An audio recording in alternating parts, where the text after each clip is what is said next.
Paz do Senhor, amados irmãos, é com muita alegria que nós estamos finalizando hoje mais um trimestre para a glória do Senhor.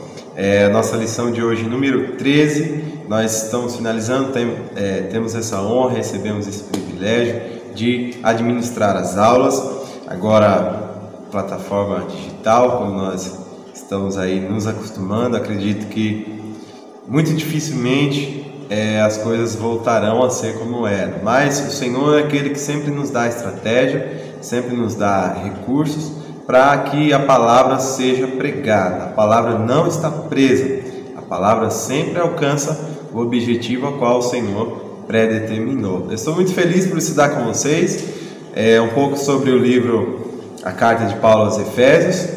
Espero que vocês tenham gostado e não só se acomodem com isso, mas se aprofundem, irmãos, busquem mais. Os estudos que nós damos aqui são estudos ricos, claro, mas básicos também, tá? Cabe então a vocês buscarem para suas vidas esse aprofundamento, esse aperfeiçoamento na palavra de Deus. Isso é muito importante. A palavra do Senhor é riquíssima em lições, conselhos práticos, é o nosso manual de vida exatamente. Irmãos, antes de nós iniciarmos, vamos fazer uma breve oração. Se possível, feche seus olhos, curva a sua cabeça em sinal de reverência e respeito a Deus e vamos orar ao nosso Criador.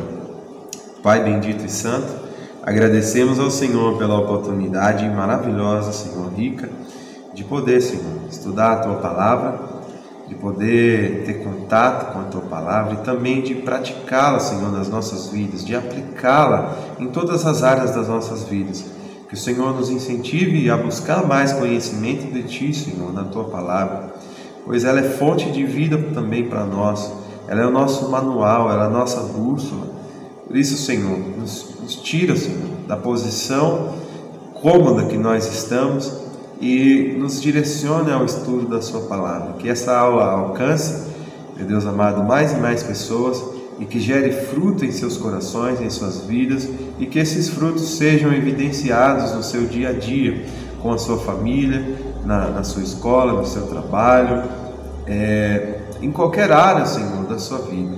Pai amado, em nome de Jesus, nos dá a direção, Senhor, e tudo que não for esclarecido aqui, que o Senhor esclareça no coração de cada um, em nome de Jesus. Amém. Amados, então hoje nós temos o privilégio de encerrar mais esse trimestre e nós chegamos até a lição 13, o ápice da carta de Paulo, acredito, que é onde ele fala sobre a batalha espiritual e as armas do crente. Por que eu disse que é o ápice? Porque nós vamos ver que tudo que Paulo já disse antes está conectado com o capítulo 6, que é exatamente da batalha espiritual. Ele diz que não adianta você saber de tudo aquilo se você não pôr em prática. E quando você se dispõe a pôr todo aquele ensino que ele deu em prática, exatamente você vai entrar na questão da batalha espiritual. Você vai entender que tudo é uma batalha. Amém, amados? É o que nós veremos nessa aula de hoje. Sem perda de tempo, vamos ler já o texto áureo, que é muito importante, claro, que você acompanhe a aula com Bíblia, se possível, papel e caneta na mão, para que você anote os pontos principais, para que você anote os pontos onde ficou dúvida. Claro, eu ainda estou aprendendo, estou em formação, não tenho aí toda essa bagagem de ensino. Então, se eu deixar de abordar algum ponto ou falar alguma coisa, cabe a você aí em casa se aprofundar. Depois entre em contato comigo. Ô, irmão Wesley, você esqueceu de falar disso. Irmão Wesley, você podia ter focado mais nisso aqui, tá? E tudo isso é bem-vindo para as nossas vidas. Então, papel e caneta na mão e anote o que você as suas dúvidas. Anote aí o que você quer se aprofundar. Amém? Mas o mais importante é a Bíblia na mão. Então o texto áureo está na carta de Paulo aos Efésios, no capítulo 6, versículo 11, que diz assim: revesti-vos de toda a armadura de Deus, para que possais estar firmes contra as astutas ciladas do diabo. A verdade prática diz: o uso da armadura de Deus assegura a vitória do crente no campo da batalha espiritual. a lição bíblica em classe, para você ler na sua casa, está na carta de Paulo aos Efésios, no capítulo 6, versículo 10 até o 20. Efésios 6, versículo 10 até o 20. Amados irmãos, então vamos lá. Hoje nós encerramos mais um trimestre, para a glória de Deus, e eu espero que vocês tenham gostado de tudo que nós aprendemos com essa série de estudos. A nossa base de estudo para o trimestre foi a carta de Paulo aos Efésios, uma carta rica e altamente necessária para a nossa edificação, tanto individual como no geral, no corpo de Deus em geral. De capítulo em capítulo, nós mostramos grandes fundamentos cristãos presentes nessa carta, claro que de forma resumida, como eu falei para vocês, porque o nosso tempo é curto, e nós não conseguimos nos aprofundar muito, mas a nossa intenção aqui é gerar curiosidade em vocês, para que cada um possa se aprofundar, possa buscar mais. Então, nossas aulas são só uma base para que vocês continuem o estudo da palavra de Deus, que junto com a oração constante, que Paulo também ensina nesse capítulo, é uma das maiores responsabilidades dos cristãos, é estudar a palavra. A grande responsabilidade nossa é estudar a palavra de Deus, porque tudo que você for fazer no reino, você tem que ter base, e essa base é exatamente a palavra. Se você vai evangelizar, você tem que saber alguma coisa da palavra. É bom que você saiba bastante, para você não ser pego de surpresa. Então a palavra de Deus é a base para todas as atividades no reino de Deus, tá bom? Vamos lá? Então, na passagem que nós estamos estudando, o apóstolo reúne todo o tema anterior da carta, tudo que ele já ensinou, em um lembrete urgente sobre em quais condições que a vida do cristão é vivida. Ele procura mostrar que essa vida é vivida no campo de batalha, porque o cristão não é só peregrino, não é só estrangeiro nessa terra, mas também é um soldado de Deus e vive no território inimigo. Isso é muito importante a gente saber. Quando nós somos salvos, quando nós somos transformados, regenerados, nós não pertencemos mais a este mundo. A palavra do Senhor diz que o mundo jaz no maligno, ou seja, todo esse mundo é território inimigo e nós vivemos aqui nesse território. Por isso nós precisamos ficar atentos a essa batalha. Agora, como nós vamos ver nesses versículos, o apóstolo chama a atenção que nossos inimigos vão além do nível humano.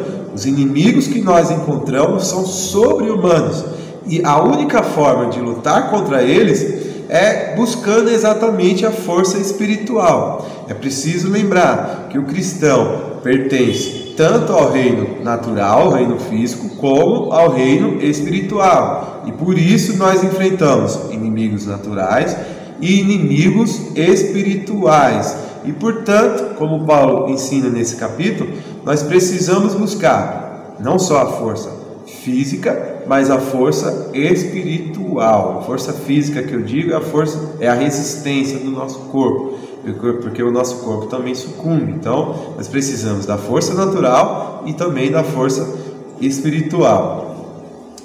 E todo o quinto capítulo e os primeiros versículos do capítulo 6, eles são recheados de exortações, e elas dizem respeito a todas as áreas da vida cristã. Exortações para a vida em casa, para os negócios, no mundo, de estudos, aonde você estiver.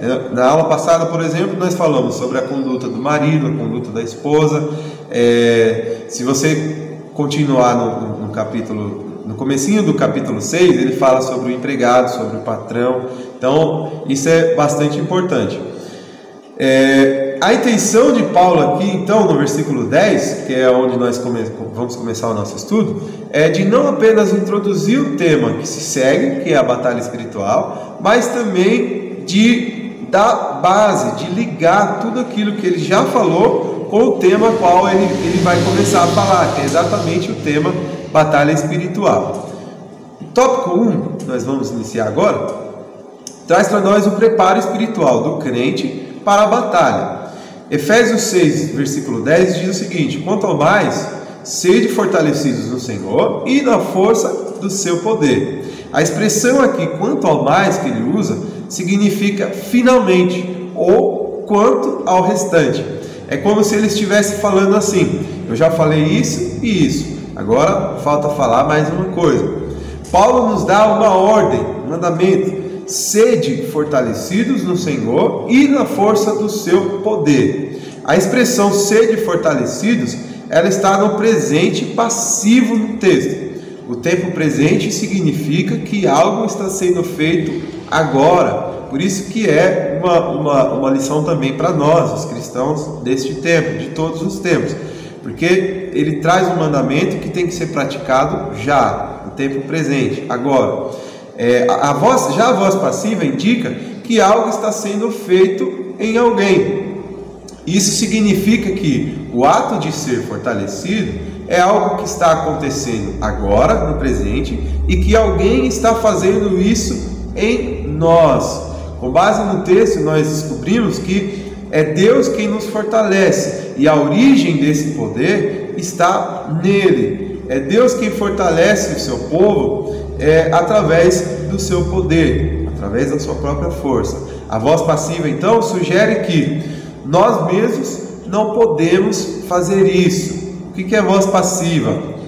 Só uma pincelada aí. Quem não gosta de estudar português, a gramática é muito rica, apesar de a língua portuguesa ser um pouco fraca, mas a nossa gramática também é muito boa. A voz ativa significa, ela dá destaque para uma pessoa que está praticando uma ação. Já a voz ativa, ela dá destaque para um sujeito, pode ser uma pessoa, até mesmo um objeto, que está recebendo a ação. No caso, no versículo, existe o sujeito, o povo de Deus, que somos nós, que Paulo está falando sobre o povo de Deus, e existe o sujeito, o próprio Deus.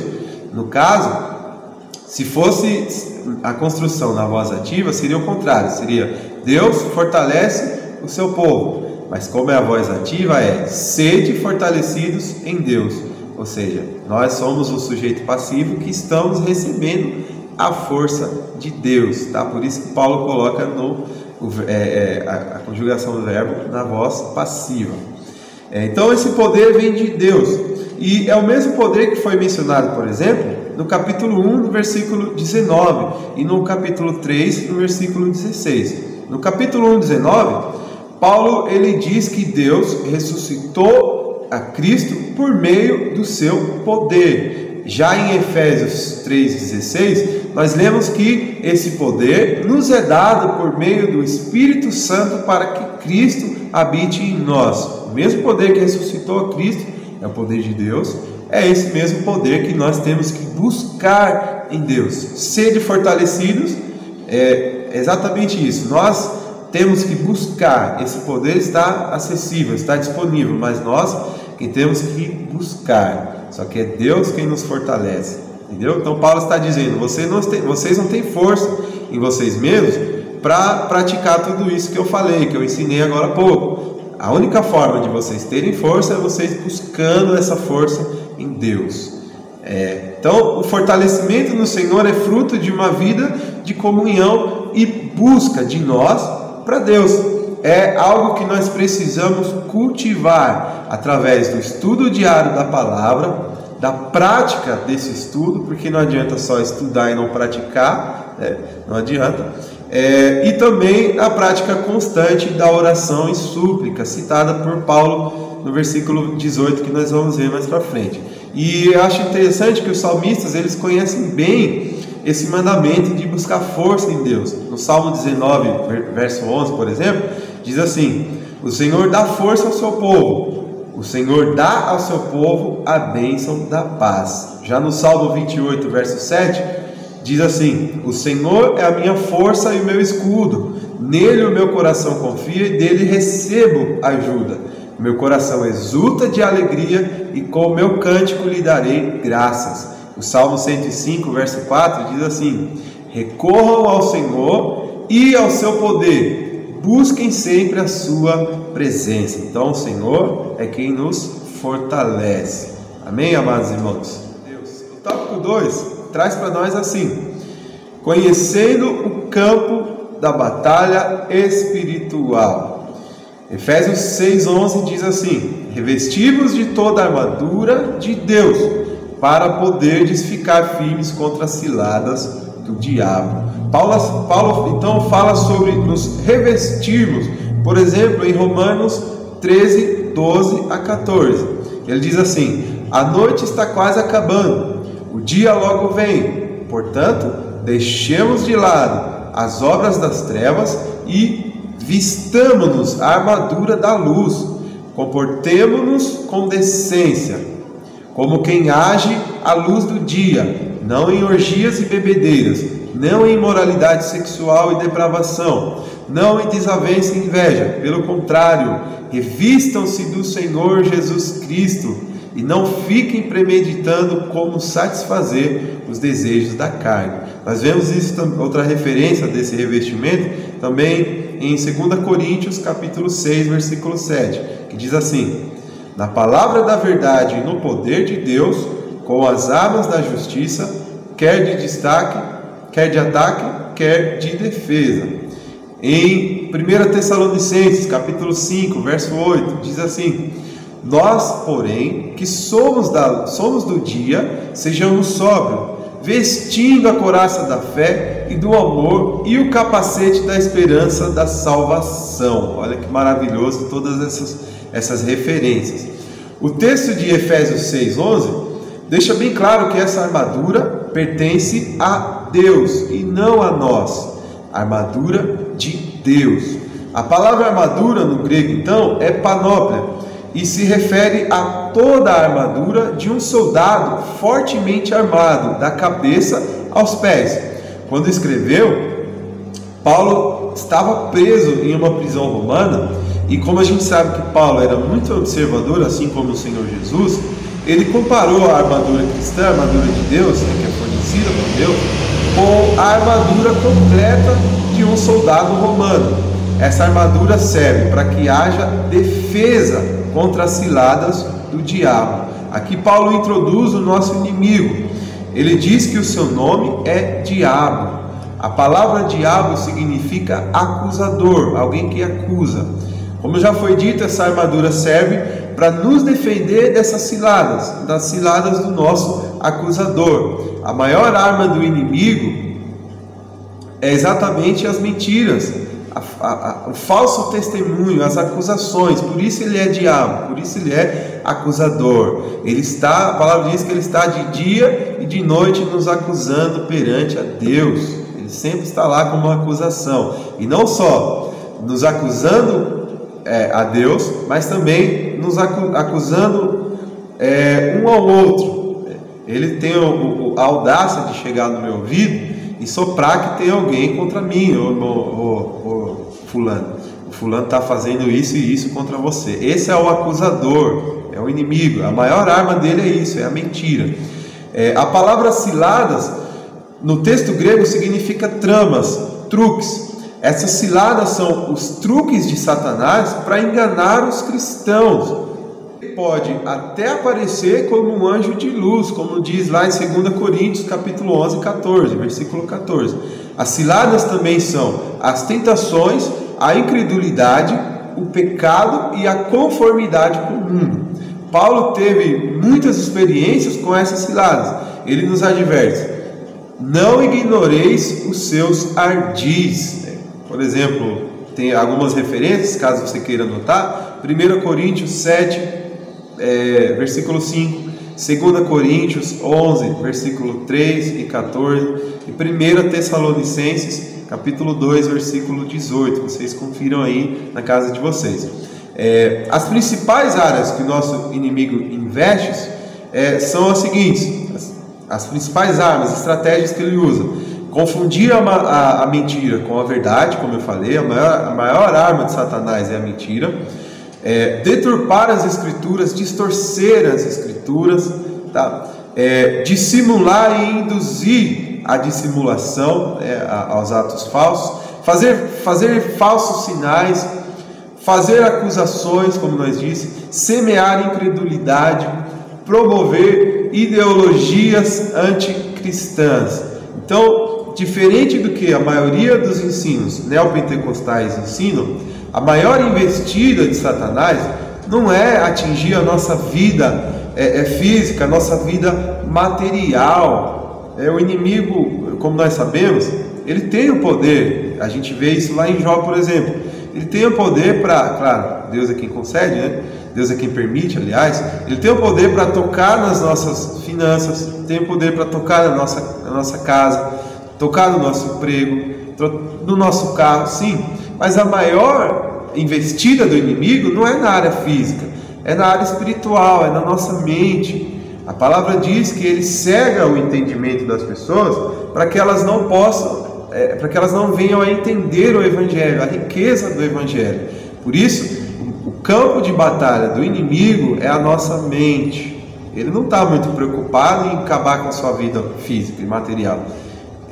Ele faz isso, ele toca na sua saúde, né, como ele fez com Jó. Mas a maior preocupação do inimigo é confundir a nossa mente. Então ele corrompe a verdade e leva o ser humano para mais distante de Deus.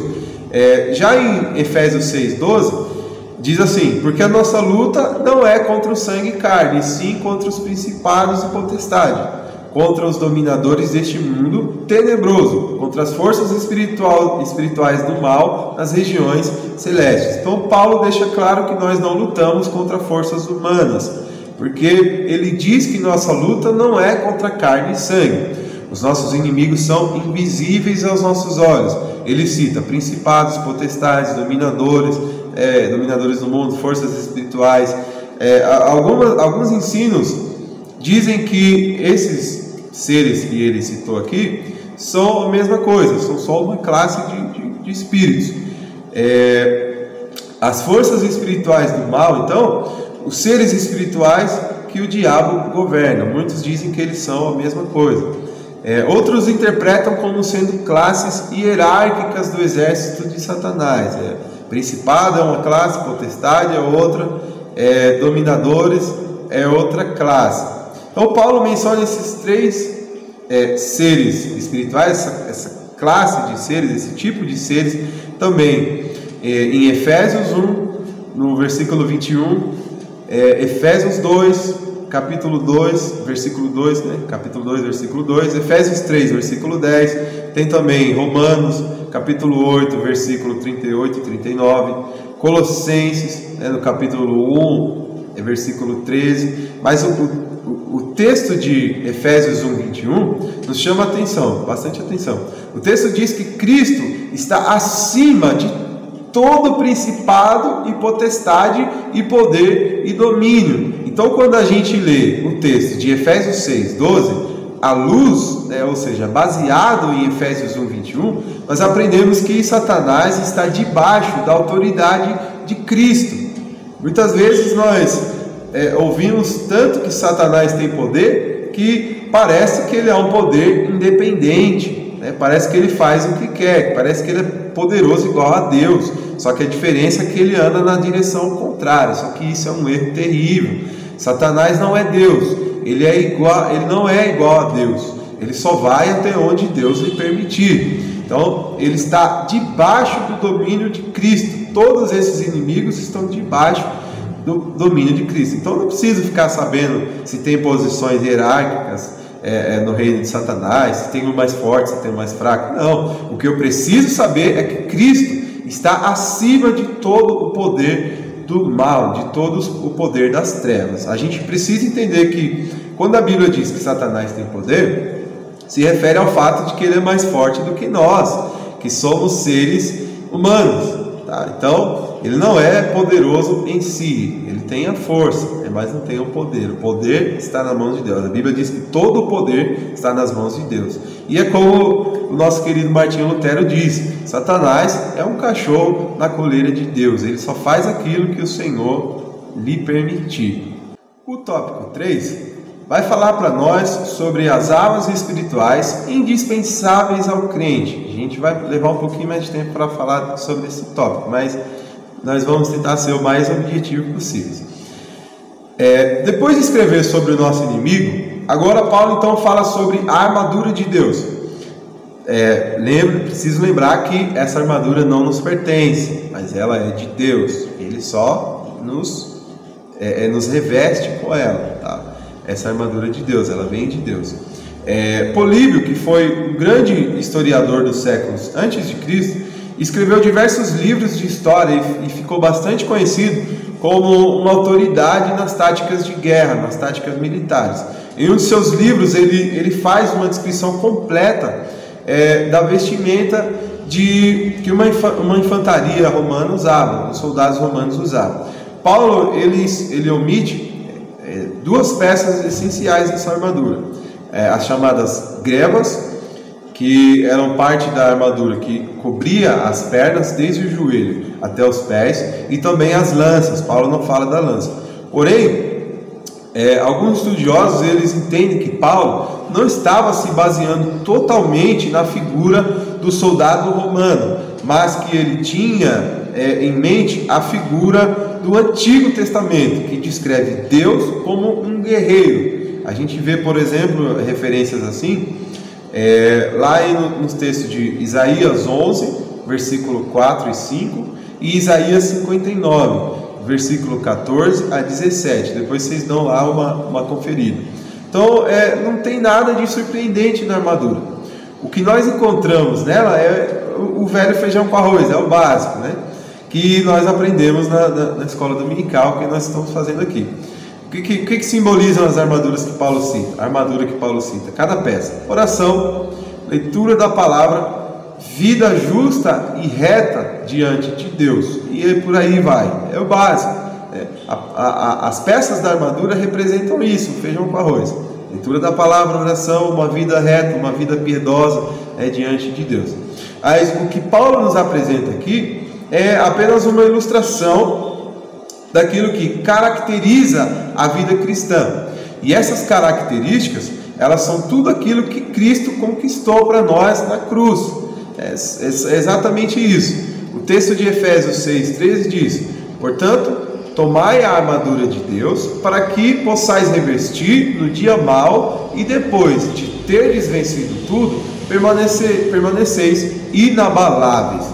Esse versículo aqui é crucial para a gente entender o papel do soldado que Paulo está descrevendo.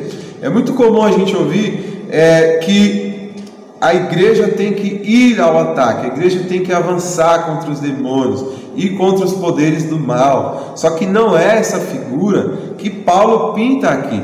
A figura que Paulo diz respeito é um soldado que está em um terreno já conquistado, mas que ainda está sofrendo ataque e precisa se defender. E essa ideia fica mais clara quando a gente percebe a expressão ficar firmes do versículo 11 e permanecer inabaláveis do versículo 13. Mesmo que na tradução em português sejam duas palavras diferentes, o texto grego elas são o mesmo verbo, ficar firmes e permanecer inabaláveis. É o mesmo verbo na linguagem grega que Paulo usa. Ele não diferencia.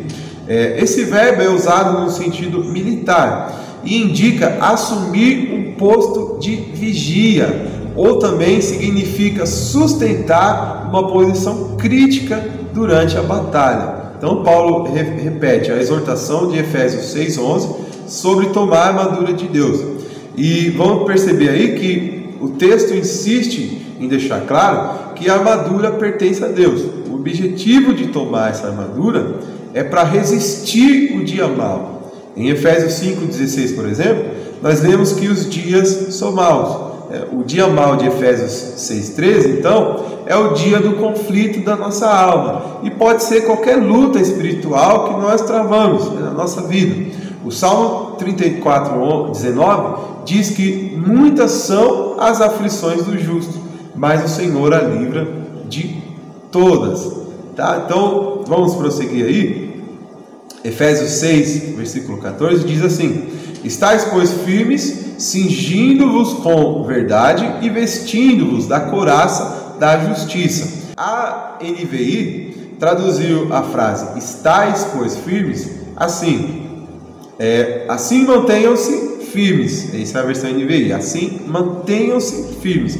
Já a nova tradução da linguagem de hoje traduziu assim: portanto, estejam preparados. E traz exatamente a ideia de que o cristão precisa estar firmes para se defender pois o seu inimigo já foi derrotado. Satanás já foi derrotado, ele já teve a sua cabeça esmagada por Cristo na cruz.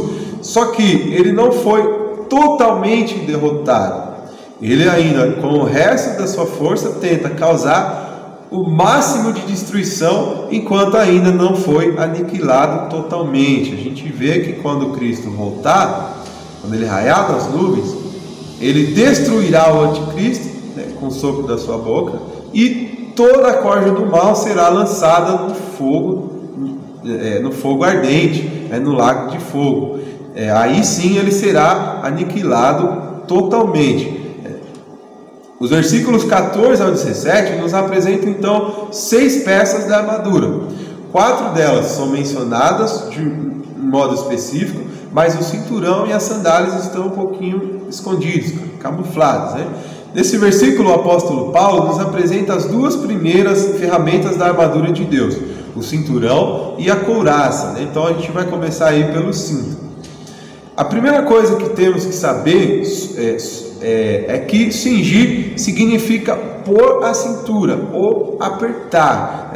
O cinto que Paulo usa aqui, que ele se refere, era uma correia ou tira que cercava a cintura como uma só volta, com o objetivo de apertá-la, e também usada como o suporte para as bainhas das espadas, né? Alguns cintos eram feitos de couro.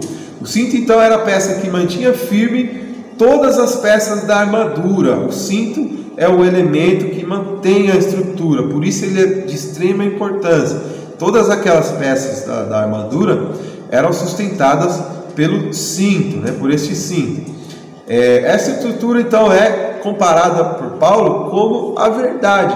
E no versículo 11, o nosso inimigo, o inimigo que é nos apresentado, com o nome de diabo, que a gente já viu que significa acusador, é exatamente aquele que confronta a verdade. Vocês lembram que eu falei para vocês que a maior arma de Satanás é a mentira, é a acusação? Por isso, a nossa arma mais forte, mais potente, mais eficaz é a verdade. Nós combatemos a mentira com o quê? Com a verdade. Em João capítulo 8, versículo 44, diz que o diabo é o pai da mentira. Então, sendo assim, a gente só pode resistir se estivermos fundamentados na verdade. Porque se nós estivermos cingidos com a verdade, o nosso inimigo que nos acusa, né, que é mentiroso, ele não vai ter argumentos válidos para lançar contra nós, pois nós estamos aí alicerçados na verdade. E para Paulo a verdade é um atributo essencial. A verdade aqui pode ser integridade, autenticidade e honestidade. Nós devemos seguir a verdade em amor, como fala lá em Efésios 4, versículo 15. Então, falar a verdade é uma das características de uma vida santificada. Se você foi regenerado, se você foi salvo, você tem que ser comprometido com a verdade, acima de tudo. A verdade muitas vezes machuca, mas ela é totalmente necessária, porque a mentira destrói. A verdade machuca, mas a mentira destrói, tá bom? A verdade ela pode machucar, mas depois sara. Agora a mentira ela destrói por completo. Não tem mais volta quando você mente. É muito difícil. Então por isso a gente precisa ser comprometido com a verdade. A segunda peça que nos é apresentada nesse versículo é a couraça da justiça. A couraça era feita de um couro duro ou de um metal que envolvia o corpo todo do soldado, para que todo o tórax, né, onde estão os órgãos vitais, como o coração, por exemplo, ficasse protegido. A justiça da qual o texto se refere é aquilo que Cristo conquistou na cruz por nós, né? A justificação. A gente tem várias referências sobre isso. A doutrina da justificação pela fé é uma doutrina fundamental para o cristão, mas que infelizmente ela tem caído no esquecimento na maioria das igrejas, tanto pentecostais, infelizmente, como neopentecostais. Tem sido esquecido.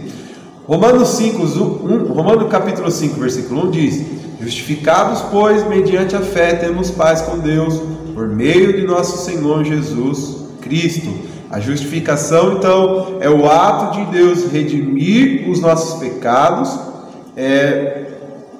e admitir, né, e esses culpados como justos gratuitamente pela sua graça, mediante a fé em Jesus Cristo, não por mérito do pecador, mas porque Jesus guardou a lei em nome deles, né, e nos redimiu. Porque todos pecaram e todos estão condenados à perdição. Ninguém pode ser justificado mediante a guarda da lei de Deus, né, ou seja, mediante os seus próprios esforços. Os crentes são feitos justiça diante de Deus porque Ele os trata conforme o merecimento de Cristo. Em resumo, a justificação é algo que não depende do nosso esforço. Nós só as alcançamos por meio do sacrifício de Cristo. Outro ponto que a gente precisa considerar aqui é que nós somos justificados pela fé. E a fé é um dom de Deus, ela não pertence ao ser humano. É Deus quem nos concede essa fé. Em Romanos 10, 11, nós vemos que a fé vem pela pregação. Efésios 6, versículo 15, diz assim: calçai os pés com a preparação do Evangelho. Então aqui Paulo ele apresenta agora as sandálias para nós. As sandálias dos militares romanos eram calçados bastante duros, alguns até um pouquinho pesados.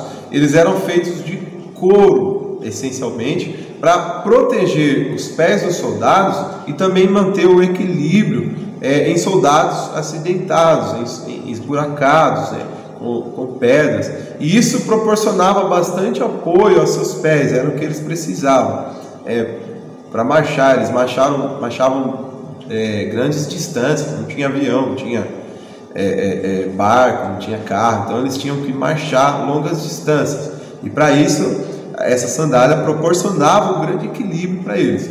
Então Paulo ele usa a ilustração dessa sandália para representar a preparação do Evangelho. Isso pode significar duas coisas. A primeira, que o Evangelho é o firme fundamento no qual os cristãos devem se apoiar, e segundo, que o soldado deve estar preparado para seguir o Evangelho e levá-lo por onde andar, né? Por onde ele for. Aonde ele for, ele propagar o Evangelho. Se nós calçarmos as sandálias do Evangelho, nós teremos então pés formosos, como diz lá em Isaías 52:7. É uma referência também em Romanos 10, versículo 15.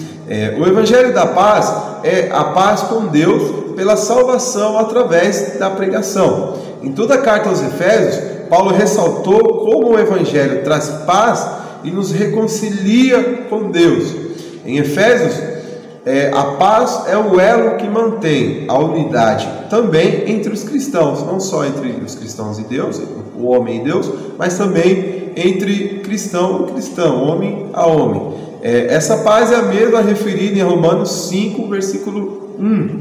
É a paz que temos com Deus por meio do sacrifício de Cristo na cruz do Calvário. Em outro tempo, a nossa condição perante Deus era a de inimizade. Nós éramos inimigos de Deus, pois quem ama o mundo odeia Deus. Está lá em 1 João capítulo 2, versículo 15. Mas agora, pelo sacrifício na cruz, a gente tem paz com Deus, pois fomos reconciliados com Ele por meio do nosso Senhor Jesus. Deus não mais nos considera como inimigos, mas como filhos por meio dessa adoção, né, que Paulo fala lá em Efésios 1, versículo 5. Então é bastante importante a gente destacar que esse ato vem da soberania de Deus. É o primeiro passo, quem dá é Deus para a nossa salvação. Ela não pode vir por nosso mérito, né, mas ela vem unicamente pelo sacrifício de Cristo na cruz. Em Efésios 6,16 ele diz: embraçando sempre o escudo da fé, com o qual podereis apagar todos os dardos inflamados do maligno.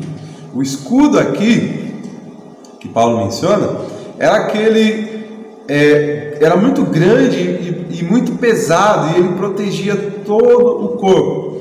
Ele media mais ou menos 80 centímetros de largura por 1,20 m de altura, né? Então era um escudo bem grande. E esses escudos, eles eram feitos de madeira e eles eram encobertos com couro.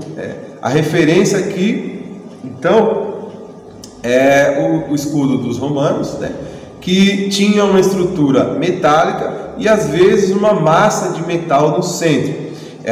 Frequentemente as várias camadas de couro, elas eram ensopadas e socadas na água antes da luta, antes da batalha, a fim de exatamente de fazer o que Paulo falou, apagar as setas incendiárias, né, do inimigo. Muitas vezes o inimigo acendia a ponta da flecha e lançava.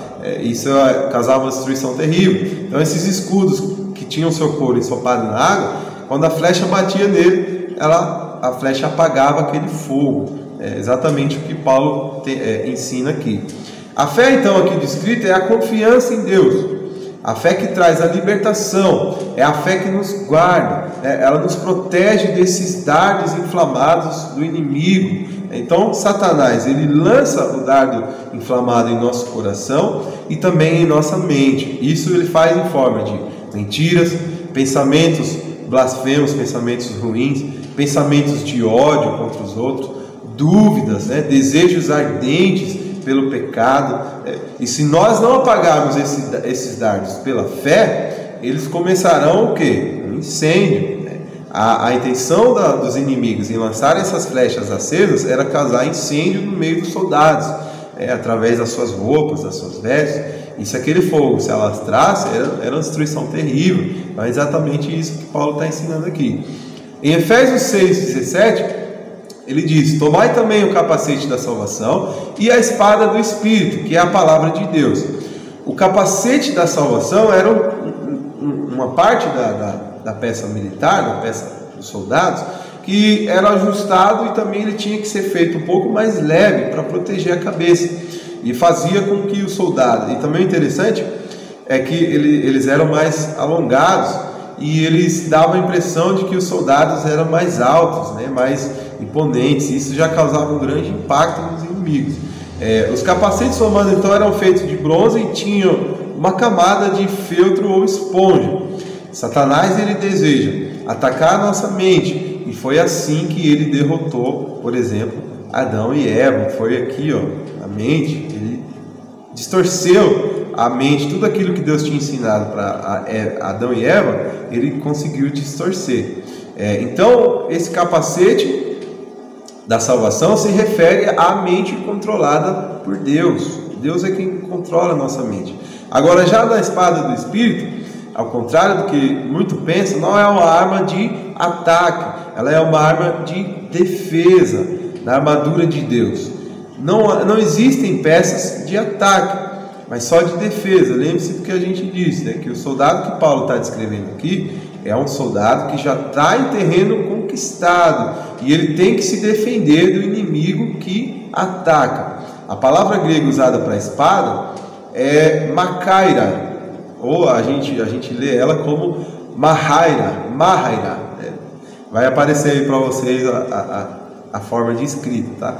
Esse tipo de espada era uma espada pequena, aquela que o soldado usava no combate de corpo a corpo. Não era a espada mais longa que era usada em duros combates, era uma pequena. Quando a espada da outra caía, ele usava a espada menor. Então a expressão espada do Espírito, ela tem uma conotação possessiva, ela pertence ao Espírito, a espada é dele e dele somente. Isso fica claro, uma vez que essa espada é a palavra de Deus, que pelo Espírito, e que o Espírito Santo é o seu autor. Em termos práticos, aí traduzindo um pouco mais para vocês, essa espada é a palavra específica que nós precisamos desembainhar numa determinada situação. Para ter a palavra precisa nas mãos, precisa, como nós já dissemos, o cristão precisa conhecer intimamente toda a palavra de Deus, que é a espada, e precisa saber controlá-la, precisa saber manejá-la.